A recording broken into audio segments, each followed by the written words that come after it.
Nous avons découvert cette exposition en 2016, quand elle a été présentée au Musée d'ethnographie de Genève. En fait, ça a été tout simplement un coup de foudre pour l'exposition elle-même, pour les collections qui sont exceptionnelles.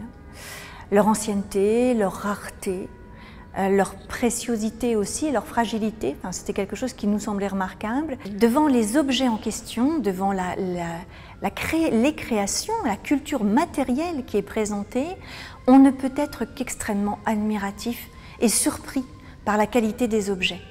Les plumes sont chatoyantes, mais les plumes ne sont pas seules. On peut voir aussi dans l'exposition des élytres de scarabées, on peut voir des canines de jaguar, des dents de singe araignée. C'est une exposition qui nous emmène aux confins de ce que nous imaginons, sur un territoire que nous ne connaissons pas, où nous n'avons jamais mis les pieds pour la plupart d'entre nous. La dimension de plaisir est très importante, elle est renforcée par les contes sonores. C'est une exposition qui est vivante, la forêt est bruyante autour des visiteurs et donc c'est une exposition, je pense, qu'il faut aussi aborder avec beaucoup d'envie, de plaisir et d'émerveillement. Cette exposition Amazonie, le chaman et la pensée de la forêt, eh bien c'est une exposition qui permet de regarder comment on a regardé à travers les siècles, à travers les 5 derniers siècles, les populations du bassin amazonien. Depuis de nombreuses années, les Nantais le savent, le musée de Nantes, le musée d'histoire, a décidé de s'intéresser à l'ailleurs, parce que Nantes, c'est une ville qui est aussi un port d'estuaire, un port de fond d'estuaire, mais c'est une ville qui a créé son identité par rapport à l'ailleurs, essentiellement le continent américain, mais bien sûr aussi en partie en relation avec le continent africain et le continent asiatique. Dans cette exposition, il y a un volet contemporain qui est extrêmement important. Ce volet contemporain il s'exprime de différentes manières. D'abord, il y a beaucoup d'œuvres contemporaines qui ont été commandées à des communautés parfois, à des artistes toujours évidemment. Alors ce sont des œuvres qui nous permettent d'aborder la question de l'animisme, du perspectivisme, et des modes de pensée des populations du bassin amazonien. Donc en soi, c'est une exposition qui nous amène à changer notre propre perspective sur ces populations. Mais ce sont aussi d'autres éléments qui la rendent très actuelle.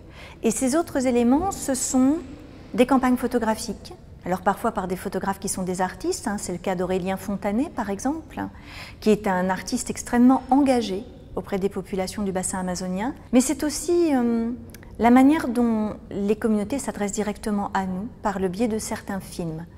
En effet, dans l'exposition, il y a beaucoup d'extraits vidéo. Alors certains sont issus d'un film qui est très connu, qui s'appelle Dirty Paradise, qui est un film qui date de 2009, qui a été réalisé par Daniel Schweizer. D'autres vidéos sont moins connues, mais tout aussi importantes. Ce sont celles qui ont été réalisées par la mission de la COIAB, auprès de représentants des communautés. Et donc ce sont en fait de jeunes gens qui sont allés avec leur smartphone interroger directement des représentants des communautés qui aujourd'hui sont en danger, et ces personnes s'adressent à nous. Elles s'adressent à nous, elles nous disent leurs difficultés, elles nous disent leurs problèmes, leurs attentes, leurs espoirs, elles nous demandent de réagir et de nous investir pour la sauvegarde de leur culture. On connaît aujourd'hui la situation des communautés en question au Brésil, avec le nouveau régime de Bolsonaro. Cette exposition est une exposition militante, d'une certaine manière, parce qu'il est important d'entendre la voix des représentants des communautés aujourd'hui. Il est important de comprendre l'urgence de réagir, l'urgence d'agir pour être de leur côté et à leur côté. Alors l'exposition a un projet, elle permet aux visiteurs qui le souhaitent de participer à l'acquisition d'une fontaine pour des populations qui sont des populations Achaninka, qui vivent en fait à la frontière du Pérou et du Brésil. Et l'acquisition de cette fontaine, qui s'appelle Safe Water Cube, permettra à la population en question de disposer d'eau potable tout au long de l'année, ce qui n'est pas le cas actuellement. Donc l'exposition propose un petit moyen d'être acteur maintenant. Et je sais que les gens sont déjà très impliqués, qu'il y a beaucoup d'actions qui sont menées. Donc le musée participe en fait à tout ce contexte.